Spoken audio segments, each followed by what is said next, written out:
Guys, how much you want to bet? Freaking billion plat.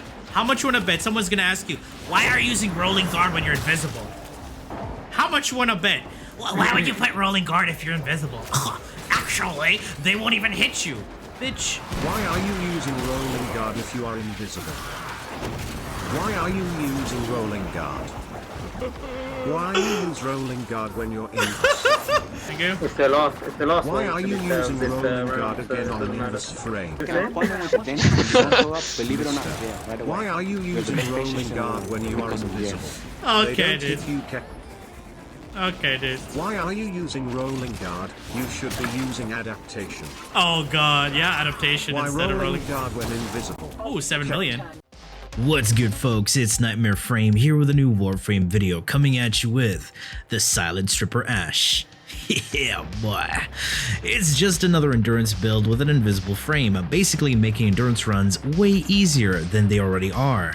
With the introduction to shield gating and the helmet system, we have found various ways to cheese the game and do crazy damage. So this is a quick rundown of the build and what it does. There is no decaying dragon key or shield restoration to stay alive. There's just no need for that since the enemies can't see or touch you, basically making the whole point of the whole fight redundant. So, what does this Ash do? Well, Ash can go invisible and stun enemies within the area of where he went invisible and have them open to stealth multipliers. He can strip armor with his first ability paired with its augment. He can close distances using his teleport and stagger enemies in the process, having them open to finishers.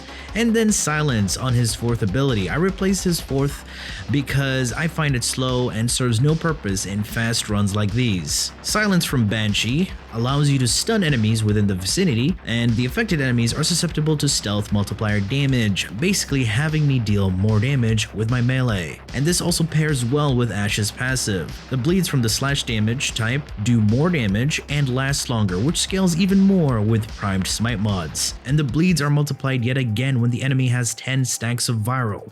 So insane scaling damage, shredding enemies within milliseconds, pretty much one-shotting them at this point. Alright, now that you have an idea of how this build works, let's take a look at the build, which will look like a basic ass build. Enemy radar in the aura for the consistent enemy markers on the minimap to help with pathing. Prime sure-footed, spending less time on your butt is a huge DPS increase. All those AoE Eximus, Fire Blasts, and random enemy units can get you killed, even if you're invisible. Duration adds 254% with narrow-minded and primed continuity, bringing my Smoke Bomb and Armor Strip duration to 20.32 seconds, and silence to 76 seconds of uptime. Prime Flow for the large energy pool, Equilibrium for the energy and health pickup conversion, and Streamline for the efficiency. Umbral Intensify for the power strength to increase the armor strip percentage of seeking Shuriken. Rolling Guard for the iframes if you take damage while you're out of your invisibility to help you reposition yourself, and it also helps with cleansing status effects. Alright, moving on to my Panzer Vulpaphyla, modded for utility and energy sustainment with the synth mods, which pairs well with Equilibrium.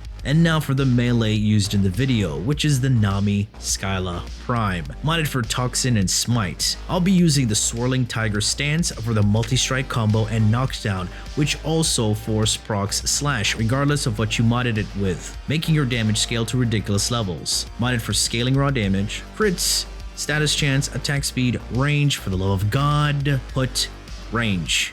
Critical multiplier, faction damage multiplier, and toxin. The smite mod isn't needed for anything in the game under level 1000. So if you aren't doing long runs, there is no point running a smite mod. And a regular fever strike. We want a decent balance between slash and toxin, even though toxin is our main damage source here. And now moving on to the utility Nucor, not modded for damage because all this is used for is to spread status effects to help my melee do more damage. My Nucor is base magnetic and Nucor itself deals radiation damage, so I get 2 base elements without it being modded. I have viral and heat, and this now gives us 4 unique status effects, and the Nucor has a special effect called Microwave, which also boosts condition overload, so allowing you to do big PP damage on your melee. Amalgam Barrel of Fusion is for the dodge roll speed. Finally, Suppress is to make the weapon silent. This helps invisible frames shoot their weapons without alerting more enemies. Using silence from Banshee won't make your guns completely silent, hence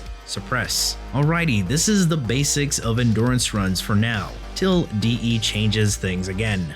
Anyway, that is the Silent Stripper Ash. At level cap Steel Path Disruption. Imagine doing survival for 8 hours just to hit level 9k. Yikes.